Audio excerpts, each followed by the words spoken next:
our mental health. Yep. And that's the biggest thing. And like I was saying before, it's the conversation that we normalize it. We normalize that these things are here, they're present, they're common, and it's okay. You're not less of a person, less of a man, less than a woman, you know, because you are anxious or because you have depression or you're having these thoughts and you can't suck it up, So you know? and as you were saying, it made me think, what why do we have a problem with this word weak? And it was interesting because men, our Yeah. masculinity, that whole idea of being weak. But I never thought about it when it came to women, because I'm in that masculine silo. I never, but I we do struggle with idea of being weak, right? Yeah, it is. And the people do. They think that if they're weak, they're less than, but that's not true. We are humans and we have struggles and there's ups and downs, and reaching out for help is a sign of strength, and showing your weakness is brave. Ooh, but it's dangerous. I'm vulnerable. It is. It is dangerous and vulnerable, but then we can work on helping ourselves and helping others around us, because it is a powerful thing for people to know that you're not alone, because you're not. You're not alone. But you feel alone. You do. I think people Yeah. who contemplate suicide do feel a certain detachment and a certain aloneness Mm-hmm. that people. Yeah, I agree. I couldn't agree more. And that is what I'm so passionate about trying to fight against. Making people understand that they're not alone. That there are people out there who care, and we're here for each other as a community. So, which leads us then to the bring me down a little hot on my side. Yeah. So, what are and obviously you're healthcare, you're part of that pillar, Mm-hmm. society healthcare. Right. What about other institutions? Whether it's education, whether it's faith based, how can they contribute to a more positive mental health outcomes in our community? Yeah. I think I sound like a broken record right now, which is really just communication and having conversation over and over again, We always go normalizing back it. to the chorus. It's the hook. I can't, I can't, yeah, right. I can't help it. Because it's a conversation piece. People are so busy in their lives. They're just go, go, go, go, go. And so a lot of times we feel like we're either bothering somebody with that. So on the one side, if you're feeling some sort of way, speak out, and talk to your neighbors and your friends and your family. I'm sure you'll get a much better response. And if you don't have the response you were looking for from one person, I'm sure you can find it from another. But in terms of like schools and churches and things like that, it's the same thing. Like having these conversations, talking about awareness, and making it normal thing to be like, okay, I don't know, maybe in schools there should be a meditation, I think and things like the that. problem with meditation in America is that, I know it started with transcendental meditation. Hmm. People look at that as religion. Hmm. We we went to I want to say it was a trauma session as part of our training, and one of my buddies, one of my colleagues, who happens to be a Christian pastor, was kind of put off when we went into this whole meditation, right? Hmm. Because he saw it as being a religious practice as opposed to a healthcare piece. Yeah. Well, that's I guess that's a fair thought, but it's important to show the distinction, that while meditative practices are part of a religious entity, sometimes meditation itself is not solely for religious practices. Well, It's it's part of, and I like what you say, it's part of, I do know in our faith tradition, there is this thing about meditation. Mhm. As a matter of fact, there is a blessing we use or ending to a prayer where it says, "Now may the words of my mouth and the meditations of my heart." So meditation is there. It's just a state of one, just how you breathe, getting the clutter Yeah. out of your mind, because part of it's hard to solve a problem when you got all these different pieces and you're trying to do all of that. It gets you to focus, gets you to center, Grounds you. grounds you. I mean, so the benefits of it is they kid me here because I'm up usually every morning 5:30 sitting on the porch with a cup of coffee, and I'm either reading or I'm sitting there and I'm thinking, and it's just like the quiet. In high school, I went to a Catholic school. I was a Protestant. I didn't have to go to retreat. I wanted to go to retreat. Yeah. Because at retreat, there's these moments where we go off and just contemplate. I went to retreat as well in high school. Oh, did you? I did. Yeah, I went to a Catholic, all-girls Catholic high school in New York, and we went off a retreat every year. And it was a good it was a good practice. It really is. Did you guys have to wear uniforms? We did, yeah. We did. And I would say this is an aside. This has nothing to do with anything we talked about, but as you know, community voices about everything and nothing. And I am a believer on some levels of segregated high schools, and I mean by segregated, boys' schools, girls' schools. I think there's a whole nother topic. Well, but it also it kind of, like I said, it's a side, but where we are though with boys and girls and how they're developing, because right now, if you look at the suicide rate of young Black males, and part of that is, and certainly I can speak. They didn't elect me, but I can speak for our community. That idea of getting help, it is really frowned on. Yeah, no, absolutely. And again, that's why I always that's why I'm trying so hard to fight against it.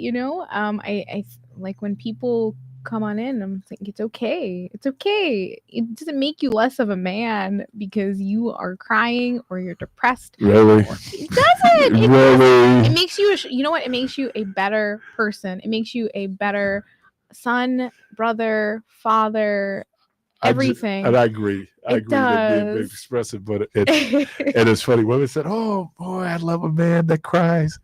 Not really, because if I'm crying harder than she is watching The Color Purple, she is looking at me thinking, "What's up?"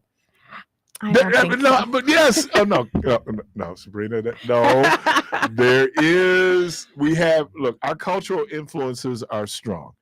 Perception of manhood does not include vulnerability and sensitivity.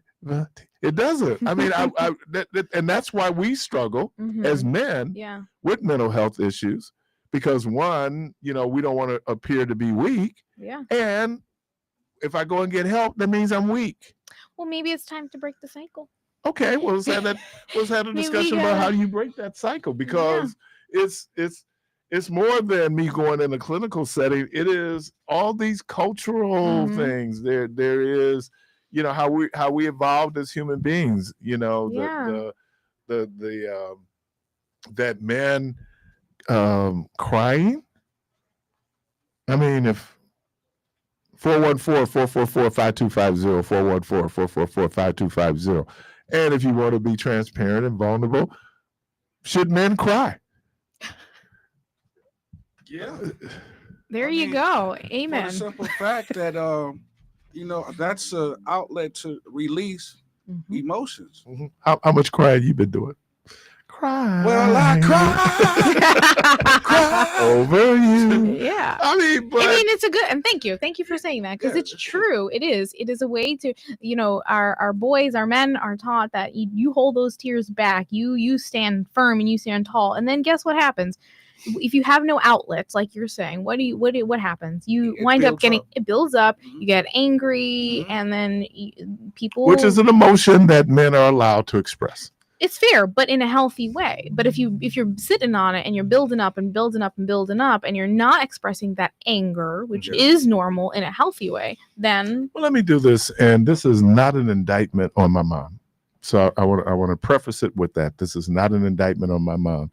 My mom, those cultural influences were as strong. So I came home from school. I was 10 years old. mm-hmm. My mother said, I need to see you in the room. Mm-hmm. And I'm going, because you see, I was on a pattern that'd be in trouble on Tuesdays and Thursdays. Mm-hmm. This was a Wednesday. Uh-oh. And I know I hadn't done anything on Wednesdays. I only cut up on Tuesdays and Thursdays, right? This is a Wednesday. What happened here? This is something. So my mom calls me in her bedroom, and she asked me to sit down. And she said, I got a letter from your aunt. Mm-hmm. Your father was killed. Oh. And I started crying. Mm. Now Sorry. this was just really crazy, because I didn't have a lot of experience with my dad. My mom and dad got divorced when I was very little. Okay. I had maybe 2 or 3 memories of ever seeing him. Okay. I remember getting letters from him, but that was about it. So I didn't really have that level of relationship, Yeah. but it seemed like it was almost automatic that I started crying. Right. And my mother said, stop crying. Men don't cry. I was 10 years old. Hmm. So after that, That's no, heavy. but That's now heavy. in fairness Yeah. to, again, the cultural influences, Yeah. crying for a man would be weak. Yeah. And my mother didn't want her son to be weak. Yeah. Can I ask you a question, Keith? Are we on the couch? Uh, Do you want to say we had there? Okay, here I we go. wouldn't say couch, but it's a couple long chairs. Like, I'll start on the lawn. We start on the folding chairs, and then we make our way to the couch. If we're going on the couch, it's good because we've got Dr. Sabrina Ali in here with us. So Yeah, we got a professional in here today. yeah. But just to play devil's advocate, and I don't want to bring an indictment down on how your mom raised you. But do you think she told you that because she didn't like your dad? Mm-mm. No, Mm-mm. that's something that even as I was growing up, man. I mean, I've been told that by my uncles and Yeah. different ones. But what I've come to find out is that real men do cry. Yeah. There you go. They realize, Mm-hmm. and I say that for a reason. From a health standpoint, Right. when you don't release and you hold these things inside, it builds stress. Yep. And which things, stress, we know stress can kill you. Yep. So when you And don't that's probably figure the out a way impact that it's having Yeah. on us. Yeah. But let you me don't figure out a way respond. to release. Yeah. Let me respond to that. My mother never said anything negative about my Okay. dad to me. Mhm. Okay. And she might not have liked him. Obviously they worked together, but Right. she never did. Right. As a matter of fact, Yeah. I was up and I was at church and I was telling this story. Yeah. And I kind of went there, and then but my mom thought I was going to get up and criticize my dad. And before I said, Mom, that was never, I can't criticize. First of all, I used to tell people, you can't miss what you never had. And so I didn't have that level of relationship. Mhm. I had friends who they knew their dad and their mom and dad broke up, Yeah. and the trauma that they experienced. But no, that wasn't the case. No, and my mother never badmouthed, never. And I'm sure because they weren't together, there was some probably jacked up stuff happening. Yeah. So she never did that. She never tried to diminish him in my eyes. But It's simply that stigma of be tough. You're right. You're a Well, man. she wouldn't let But- me play violin because she thought, Because Yeah. of the and she kept, Yeah. and I'm using this term, it's politically incorrect, and I know it's offensive, but she said, because I don't want you to be a sissy, Yeah. as Yeah. if playing the violin And of was course, her soft, understanding yeah. soft, and Yeah. then Yeah. it has something to do with now, your sexual orientation. Well, it's not the case. Yeah. I mean, playing violin don't make you gay. I mean, you're okay. Your kids But it can was go. that stereotype. It was, that right, behind right. that when Yeah. you saw a that you man had that. playing in Yeah. leotards and you know Yeah, what I mean? there is So, there was yeah. a stereotype, and I Yeah. thank you for sharing that. I mean, I appreciate that. I also, this inspired me to this conversation, or made me think about where this mentality has come from, and it made me think about our conversation a little bit last week about how underserved communities have to work harder, and they have to be 3 steps ahead in order to meet the same level of some well-served community. So maybe that's where that mentality also comes from, But it's because also if in the you're- majority. It's also in the majority when Yeah. it comes to men in the majority community that well, we pick it up when we come back, but it's probably amplified in our communities, Mhm. but it's manifested in all communities when That's it comes to men Yeah. in America and, Yes. and the things and how it's impacting our mental health. Yep. 100%. You're listening to Community Voice. We're inside Be Healthy, Be You, Dr. Sabrina Ali. We're going to take a quick break and we'll be right back.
All right, welcome back. We're inside Be Healthy Be You. Dr. Sabrina Ali. Hello. Ascension, Wisconsin. Yeah.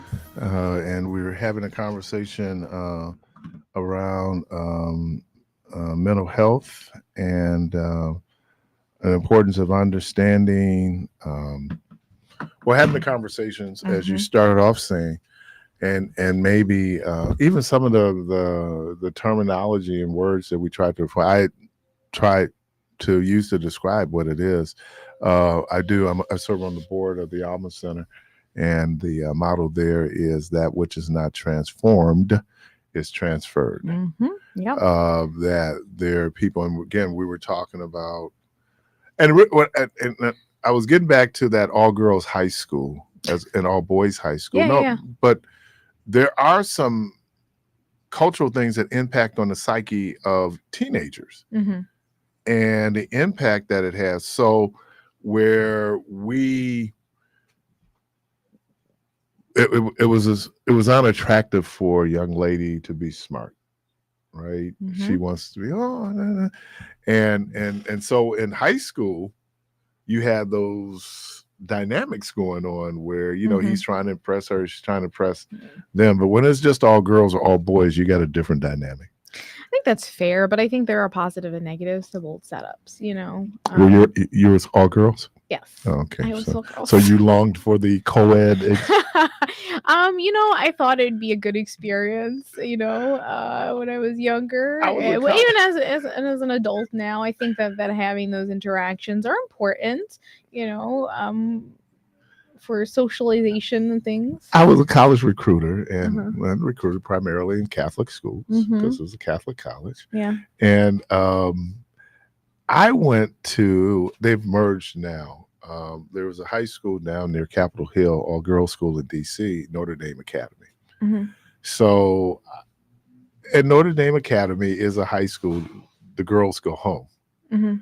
When they heard that there was a male in the building, I had sophomores signing up to come to talk about college. You didn't want to talk about college. All you knew was there was this 21-year-old guy in the building, and it was so curiosity. Oh yeah.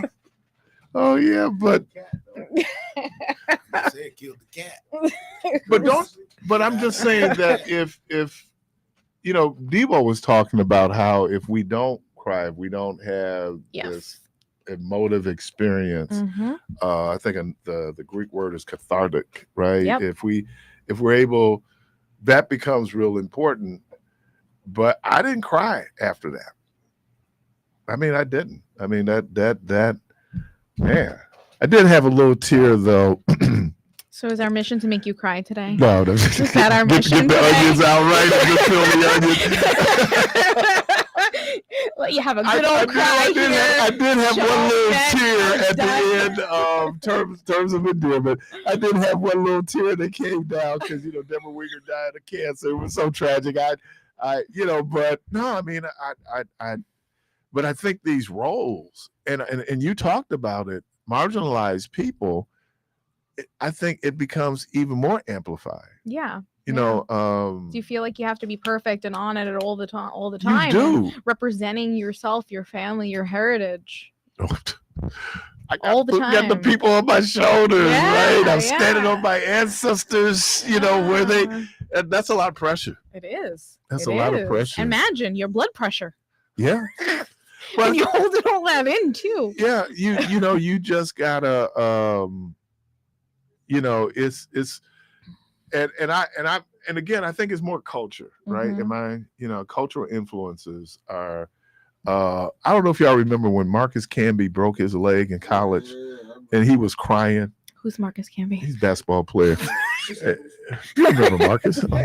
But sure. He broke his leg and he cried. Yeah. And I'm going, man up. Really? It's just a broken leg. Suck it up, buttercup. Oh my goodness. Tape him up, put him back in. Marcus Gamby, we're proud of you for crying. Thank you. Yeah, but I think that idea, I think it's first of all, it's false masculinity.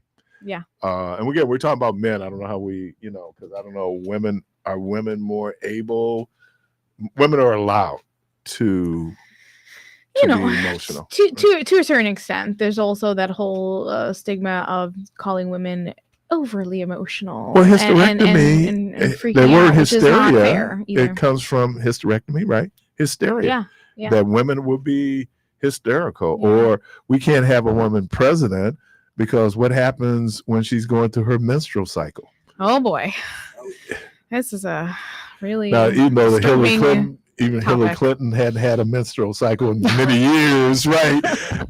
But you know, I mean, there's those things that we put on, and it has to be that pressure which impacts our mental health. Mm-hmm. I had classmates who, because of things you identify, first one in college from your family, don't want to let your folks down. They're going through all kinds, losing their hair, right? The stress, because I don't want to disappoint these folks. 100%. And that's why we need to lift each other up as a community. If you try to do it in isolation, it's not going to work. We have to continue to have the conversations and do it together. And that's how we break the cycle. That's how we break the stigma. So then maybe is there institutional responsibility to kind of help us and guide us? Because, you know, if trust me, if Sabrina comes to me and she said, hey, Keith, you know, I need to talk, and you start talking about your problem, it maybe take about 3-4 minutes. I didn't put it on me. Forgetting Sabrina came to talk about Sabrina. She didn't come to talk about Keith.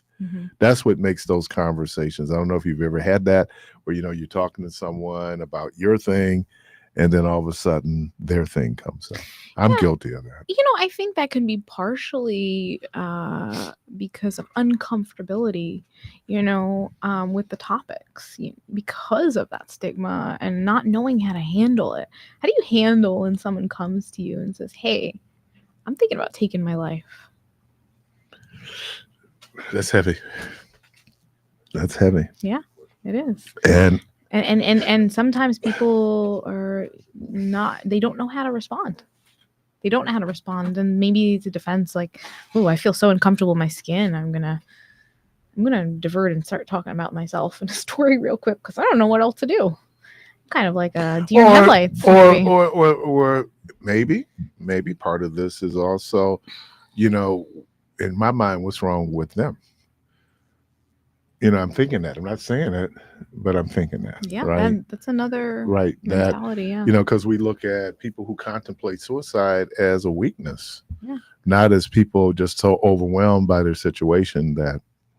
Yeah, and it's far more common than you think, I know. It's extraordinarily common. A lot of people have these thoughts, and it's having the discussions, normalizing that. And I mean, I have as well. I've been in a very, very dark place where it was just like, it'd be better. You know, I just want this pain to end. Caller, welcome to the program. Good morning. Good morning, Mr. Parris and your guests. Mr. Parris, you always have wonderful programs and guests on. Thank you. You're welcome. And this is for your guests. Did you already have the mental health resource fair? No, thank you for asking. It is this Saturday, August 23rd. It is 12 to 4 p.m. at our clinic, which is 2400 West Villard Avenue, Milwaukee, Wisconsin, 53209. And a lot of the things that we were talking about here today, we started off talking about coping mechanisms, and that's what Wellness Wonderland is about. And that's what you were asking, institutions kind of helping out with that. This event is trying to target that exact thing where we teach people how to deal with stress. Thank you. I was there last Saturday and I said, you know what? I'm going to call to make sure I didn't miss it. Wonderful. Be there. Wonderful. I will be there. Thank you again. You're so happy to see, hopefully you come and say hi to me. I'll be there as well. Yes. Okay, I will. Thank you. Right, thank you. Bye.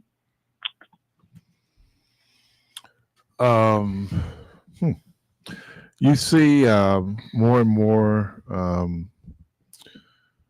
and more teams are employing psychologists and therapists. Our colleague, Dr. Kweku, what is it, Adamasi? I did it right, Adamasi.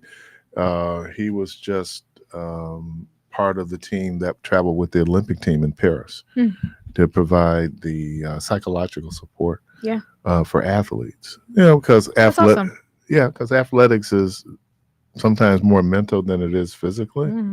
Trying to be able to get through certain things. You talk about defensive backs. If you get burned, you got to have a short memory. That's history. You got to come back, do the next play. But sometimes these things get in our heads. And who was it? God, Simone Biles. And what do they call it? The yips. Where in her mind, she was having problems processing, and so it was impacting her performance. Right. And she had to talk to somebody. She had to work through it. So there's all these little things about our mental health. I know many employers offers employment assistance plans for people to talk. Because you can feel like you're the worst human being ever, and if you ever get to that point. And then, as we say, our mental health then impacts our physical health. Yeah, 100%. And, that brings you to like the idea of like the therapists, getting into therapy is another great healthy coping mechanism. A lot of people feel some sort of way. They don't want to talk about their family secrets. They don't want to, spread their business, things like that. But understanding that therapy is confidential and that it's a safe space, and it gives you a way to chat about the things in your life without feeling a little bit of worry. Sometimes, for me, for example, I can throw my example in there. I shared last week, my mom passed. I didn't go into therapy, and I'm just like being strong for family and not quite opening up and chatting how affected I actually was. And you sometimes you worry about being a burden to your family in difficult situations, which you shouldn't, because your family is there for you too, and your friends. But when you are in a therapy session with a therapist, it removes that burden from you, and you're able to speak freely without worrying that I'm going to worry other people in your life. Or I'm going to be judged. Judgment is like one of those things that you people can come to me, don't get a lot, if they come to me in confidence as a clergy, then one, I should listen, but then I can't share with anybody.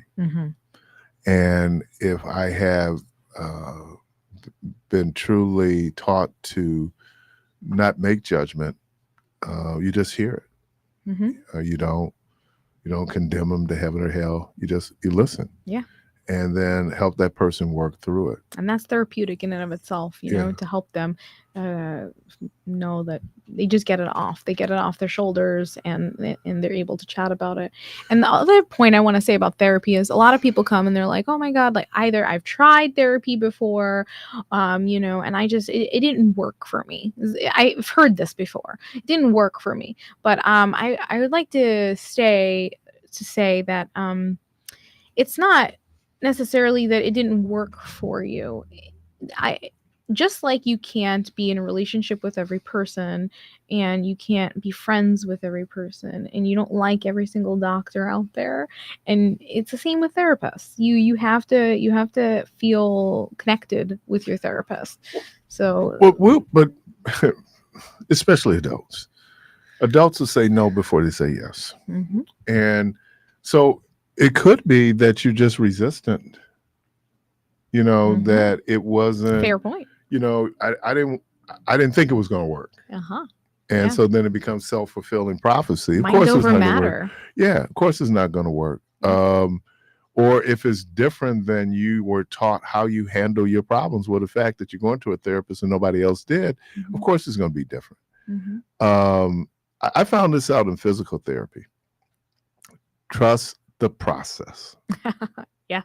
Really, you're healing. A good example. Yeah, you're healing. You have to trust the process. And here's the other thing.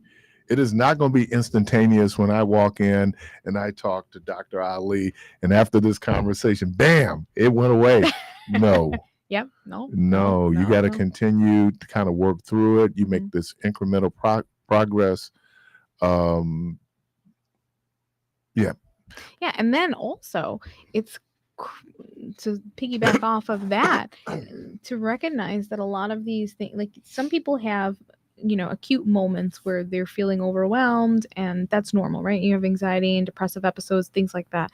However, they're chronic conditions, right? Like anything else. Whether if you know somebody who has diabetes or high blood pressure or whatever, you need multiple things to help you fight those chronic conditions. And I feel like we look at mental health conditions as something that is alien, almost, that's different than any other chronic condition, when it's not. It's the same. You need to do the things. You need to do the meditation and the exercise and the therapy and maybe medication and maybe other things. You need all of these things together to be able to fight your chronic condition, and understanding that there's going to be ups and downs. So sometimes it's more neurological. Sometimes, Yeah. other times it really is emotional. Yeah. But they can be equally as powerful in terms of impact. Yeah. And your mind and your body and everything, physical health, they all go together too. Okay. Yeah. So, what when I ask how you would cope, I love one of my escapes, coping, Mhm. is I love just mindless movies. I love mindless. I love all movies. But I Uh-huh. love most movies, because there's one. I was having a discussion with someone yesterday, Uh-huh. and we were talking about Ice Cube has just did the remake of War of the Worlds. Oh, I didn't see it. Yeah, well, you can avoid it. And the person was saying, I said, sometimes some movies can be so bad they're good. Yeah. You The ones know, that make you laugh because they're so ridiculous. Those. yeah, songs. but I think how healthy that is, though. Yeah. Yeah. I mean, that release that you get, where Mhm. because if the world is always serious, it's a tough place to live in. I had a guy call one time a few years back, and we were having a good, because on Fridays we try to keep it light. We try to keep it light on Fridays, just because it's the end of the week. Yeah, Come on, fair. man. All this heavy stuff we done dealt with all week. So Friday, and so we were laughing, having a good time. Guy calls in, you guys are just laughing too much. Well, dude, it's Friday, man. Laughter is the best medicine. Laughter is, man, outstanding medicine, man. You could sit up and go like, but even and that's the other thing. I think, and I'm gonna kill this word because it's not a real word. Comparationitis, where we compare things and we compare other folks, and then we use other folks as our measure. Yeah. It's keeping up with the Joneses. We look at that, and then come to find out, as much as I try to keep up with them, I'm not going to catch them. And then when I catch them, then what? I'm still dealing with some of these issues. Yeah, because the grass is always greener, right? But when you turn it over, it's still dirt. Bars. It is. It is. I think it's. I used to. Jermaine, Debo, and maybe you, Sabrina, have you ever been in somebody else's car? Is how good their sound system sounds? And you got the same one of yours? Yeah. Yeah, it'd be like, what you got, Adobe system? Yeah, what you got? What you got? I got the same one you got. I don't know what it is about somebody else's, and I got the same sound. We got the same car. I'm feeling that in particular right now because my car phone doesn't work properly. Okay. But so there's an actual problem with mine. Okay. But like every time, I'm like, oh my God, it sounds so clear. How does But yes, it is. You're always trying when you compare, like you said, comparing each other back and forth. But knowing that we're all unique characters, and you don't. It's hard to say. It's easier said than done to not compare yourself, obviously. But as you're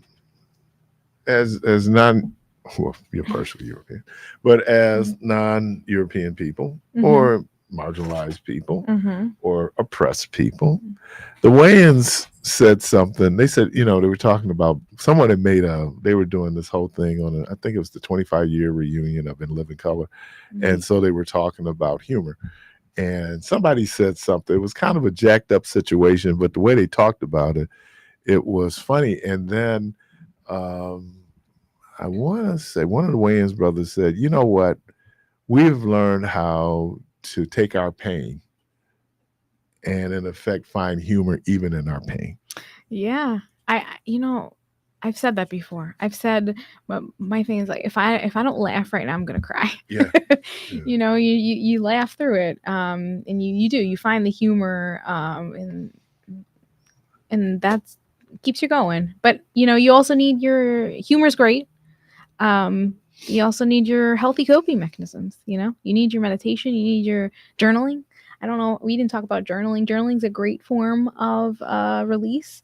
I usually talk to people about 3 forms of journaling. Piss me off again at work. Jermaine. I hate Jermaine. Next page. I still hate Jermaine. I still.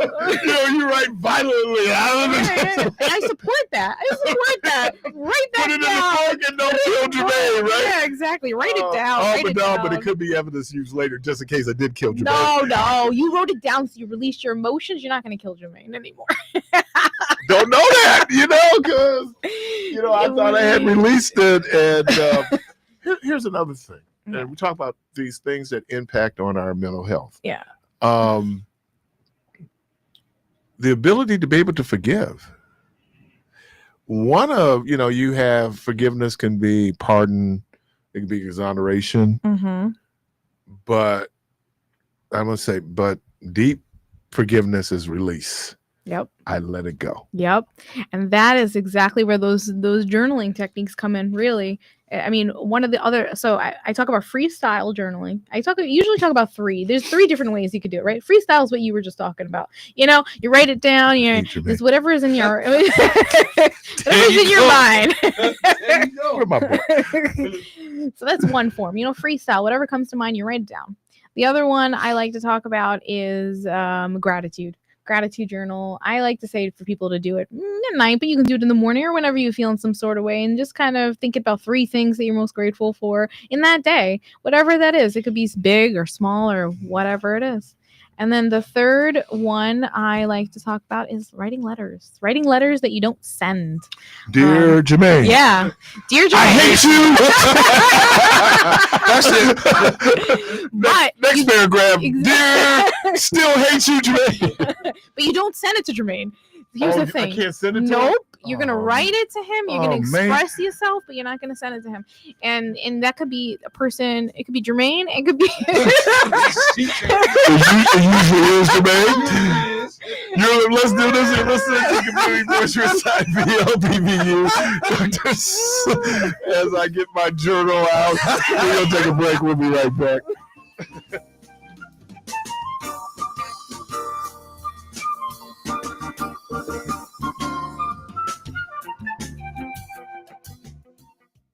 AUR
asking about this very special event that's happening Saturday. Tell us about that. Sure can do. I'm excited. So Wellness Wonderland is approaching and it's coming on August 23rd, this Saturday, 12 to 4 p.m. at our clinic, our Ascension Family Health Center at 2400 West Villard Avenue, Milwaukee, Wisconsin, 53209. And again, the event is all about is essentially it's a mental health fair in which we teach people how to deal with the stress of life. So you go through different mental health stations and you learn something. And whether that is yoga, meditation, bubble breathing, there's also art therapy, animal therapy. We also have reptile therapy and lots and lots of other things going on. There's a lot of stations. And as you make your way through the stations, you collect coins, which you can use on the carnival side to dunk a doctor or play a carnival game or collect some free food. You also, at the beginning of the event, are going to get a passport. And those passport, as you go along through the stations, you'll get stickers. If you participate in at least 8 of your mental health stations and learn something, you can submit that passport for a chance to win a raffle.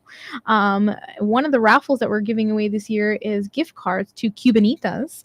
It's a restaurant, which is delicious. And also we're giving away backpacks and school supplies. So that's another thing. And then we also are going to give away a Pick and Save gift card. So, and bike helmets. Forgot about those too. Which you said bike helmets. Bike. Yeah. So we have a few. Come on, making the kids soft. Yeah, making the kids soft. No, safety first. When you learn how to ride a bike, do you have a helmet?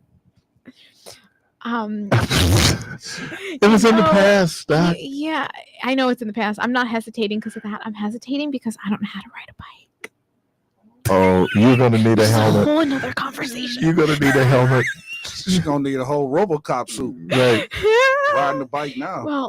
Well, I digress. We digress. We digress. So, Wellness Wonderland. You mentioned bike helmets. I really want to take a moment to just thank our partners in the community. First, Ascension, our family health center. We have wonderful doctors there. If you guys are looking for a new home for a primary care doctor, we have our resident physicians, which are wonderful. Dr. Zahid, who was here last week, she was one of our residents. We have many others, and then attending physicians. And we are a very community-based clinic. We have a greenhouse, and Pastor Dan comes and works with the youth in that area and will plant and give away food to our community. We have a walking track, which our neighbors are free to use whenever they'd like. And we have this. I mean, I'll be here all day if I tell you all the things that we do, but shout out to our clinic and also to all the people who are going to be volunteering on Saturday for us from our clinic as well. They're using their free time to come on down and volunteer for us. So I appreciate everybody. Time, date, and address? Yes. Did you give our I partners? did. No, I didn't yet. Not yet. I'm going to do it right now. One of the other people I want to shout out is Nurse Jenny, who's been with our clinic and working with our population for, oh my God, like 30 years. She is a superhuman. Seriously. I don't know how the woman does all the things that she does, but she is just 10 out of 10. And if you come to Wellness Wonderland, you'll meet her too. So other people to shout out here. We have Ascension Columbia St. Mary's Behavioral Health Department is coming out this year, which is really awesome, doing some aromatherapy. And then we have Rogers Behavioral Health, Molina Healthcare, APPAC, which is the American Pakistani Public Affairs Committee, the National Alliance of Mental Illness, Pets Helping People, WPS Reptiles, Impact Child and Family Therapies in Kenosha, as well as Milwaukee County's Disability Services for Children and Young Adults, Outpost Natural Foods, La Carabina, Pita Palace, Mr. Dye's Pies, Festival Foods, and Apollo Restaurant as well. So we have a lot of really cool people who are supporting us, and we just want to thank you so much for being mental health champions. And so come on out. It'll be a great time. So time? It's going to be August 23rd, this Saturday, 12 to 4 p.m. Address. 2400 West Villard Avenue, Milwaukee, Wisconsin, 53209. And that's 12 to 4 4? p.m. 12 to 4. Yeah. Yep. Well, we have a few minutes left. Yeah. So So now it's your time to cry. So we We have to have a group cry session. I really like the hate journal. That's not what Okay, it's called. It's not even what it's called. I know. The hate journal. Said it Come too. on. No. I can't avoid. This is People a giving healthy me- coping mechanism to express your People feelings. giving me journals, and now I know how to use them. Uh-oh, I'm in trouble now. Well, speaking of your journal, your letters, we were talking about, that's where we left off before. So the okay. letters, so you write letters that you don't send. You can write it to people that, that you love, that you're upset with, to yourself. It doesn't really matter. Things that you're struggling with. This way you get those feelings that you have, again, off your chest onto a page, and it really can allow you to express yourself in a healthy way. I also additionally allow people to read those letters to me at our visits if they're interested. So that is something to do as well. But again, it's letters that you create that you don't send, so you can just really just go for it. Okay, so I don't send the letter. We're not sending the letter. These are just 3 forms of journaling that you can try. So in the other journaling, would it be appropriate to make a rap song? Sure. I was and the reason I actually heard is it They're Not Like Us? Not Like Us. Yeah. Not Like Us. And I was actually listening to the lyrics. Mhm. Whew, boy, the hate. Ooh, the dissing, oh man. And then I'm not supposed, because I believe in peace, but Mhm. I was going, that's pretty good. That's pretty clever. that boy good. I mean, I'm not, it's like the things that you see that are inappropriate to laugh at, but those seem to be the funniest things. You try not to be going like, dude. Humor. Yeah. I mean, people falling. I guess that's why pratfalls have been such a big part of comedy, that we really get a kick out of that until it's us. Yeah. Baby. So if you like movies? Yeah, of course. Okay, so And by the way, music though is another healthy coping mechanism. okay. You So said rap music? and music. That's So who another you- one. who you- I mean, there's so many. We can talk about it all Well, day. But who do you like musically? If you just want to go sit back, relax, chill. okay, I am kind of an old soul. I like smooth jazz, and I like. Why is she whispering? I don't know. Jazz is soft. It wasn't purposeful. Are you I will say Sinatra. you like Sinatra? Sinatra is one of my favorites. I like to sit down and listen to Sinatra at the end of a really Chairman of the stressful board. day. Yeah. I mean, let's go. I'm all about it. Sinatra was made, especially as he got older, was his phrasing. When you listen to how he phrases, okay. So Yeah. what about Tony Bennett? Oh yeah, I like Tony You Bennett really too. are old soul. I am. I do. I also like Louis Armstrong. He's a classic. So movies, they always said, what movie can you go to? What's your go-to? My number one go-to. Ooh, That'd be. I don't know. It's hard. I guess growing up, I used to really like Moulin Rouge. I like Broadway a Okay. lot. Okay. So Broadway songs is another thing that I gravitate to. Actually, having gone to a play, a musical, I don't know if they always I don't know how well they translate into movies. That's fair. It really just depends. Although I will say the Wicked movie that just came out, it's not just came out, it's about a year now, I think.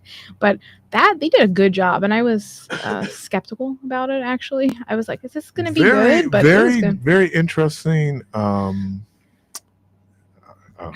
did it. Put a dollar I'm up to $15. It was more complicated, but they did a great job with the complication, if I'm making sense here. when we see the original Wizard of Oz as a movie, it's not all that complicated. Yeah. Right. But this is a little bit more nuanced. It is. And just kind of reversing some things. And just, was she green? Was that Cynthia? Elphaba. Huh? Elphaba. Yeah. Yeah. And she was the opposite of Glenda, right? Am I? Yeah. Okay. And Glenda, just in case you all know, in the original was the Good Witch. Yeah. Right.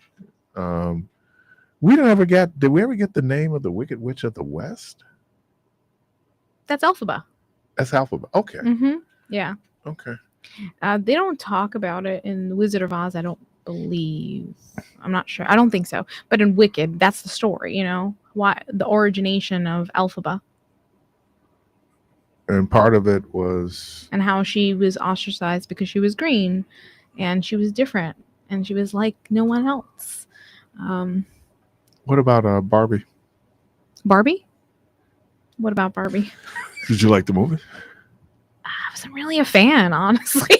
I was not a fan. Okay. Yeah. No, yeah. Look, this is part of the public domain. It is commerce. If you put it out there, people are going to critique it. Yeah. Either go to it, yeah, or avoid it. I like the messaging, I would say, in Barbie. I think the female empowerment, I thought that was lovely. The acting and the other things is a whole nother topic. But what is your favorite and what's your go-to music and go-to movie? music? I will go... Here lately, it has been Robert Glasper. Okay. Here lately. Okay. But before that, it could be... it depends. I have a DJ mind, so it just kind of depends on kind of where I am at that moment. It depends on where you are in your journal. In my journal, when I'm really up to page writing. 18. Earth, Wind, and Fire is my favorite group. Okay. But I love the classics. I was watching something on the Apollo, and they had some clips of Sarah Vaughan and Ella Fitzgerald. And the backstory on Sarah Vaughan and the scatting was that she was performing and she couldn't remember the words of the song. Yeah. So she began to scat. Love it. And her voice, people, voices are instruments, but she could sound like a trumpet. That's just how gifted. It's phenomenal. People are so talented. I mean, seriously. With their voices. And Ella Fitzgerald. Yeah, Ella Fitzgerald is, and then you couple that with the contrast in styles where you get Billie Holiday, which is more soulful, more mourning, a lot of pain when her presentation. That's why music is really such a powerful outlet, to help people deal. Caller, welcome to the program. Hello, hi Keith, how you doing? I'm good. How are you? I'm good. This is Angela. Hey, Angela. I'm calling to find out what was that she was speaking on at the clinic up the street, because I used to go to that clinic. Okay. Oh, hello, Angela. I'm so excited. Hi, I'm Denise sister-in-law. Oh, hi. Hi, how are you? I'm good. How are you? I'm good. All right. So at our clinic, 2400 West Villard, we're doing a mental health fair called Wellness Wonderland, and it is a entirely free event for folks to come out and enjoy, where we'll learn about ways to deal with stress and art therapy, animal therapy, yoga, meditation, you name it. We're going to teach you how to deal with stress and pass out information. And then you go on the carnival side and get to partake in some carnival games and prizes and dunk a doctor and giving away free backpacks and school supplies and food. Okay, now my question is, with the book bags, does the child have to be present? Because I don't have any small children, but I have a neighbor, and she works on weekends, and, her daughter does need a book bag, and I was just wondering, if she's not able to come, does the child have to be present with me? Because her mother doesn't know me that well, but she's a nice lady, and her daughter, As long as our participants participate in the mental health stations, they'll be eligible for a backpack and school supply. You have to participate in at least 8 mental health stations and get 8 different stickers, and then you can submit that, and you'll be able to get a backpack. Okay, and what's the hours, the time? 12 to 4 p.m. Okay, and that's this Saturday. Correct. Okay, thank you so very much. Yeah, you're welcome. Spread the word. All right. We're excited to have you. I'll do that. Tell my sister-in-law I say hello. All right, thanks. All right, yep, you're welcome. Thank you, Keith. Thank you're you, welcome, Jermaine. Angela. Let me thank Mr. Carl Brown. Let me thank Dr. Sabrina Ali. Debo, thank you. Jermaine, thank you. The good Lord willing, Creek Don't Rise. Hope to talk to everybody tomorrow. And as always, thank you so much for having me. Go from this place in peace. Open our eyes. Open our eyes.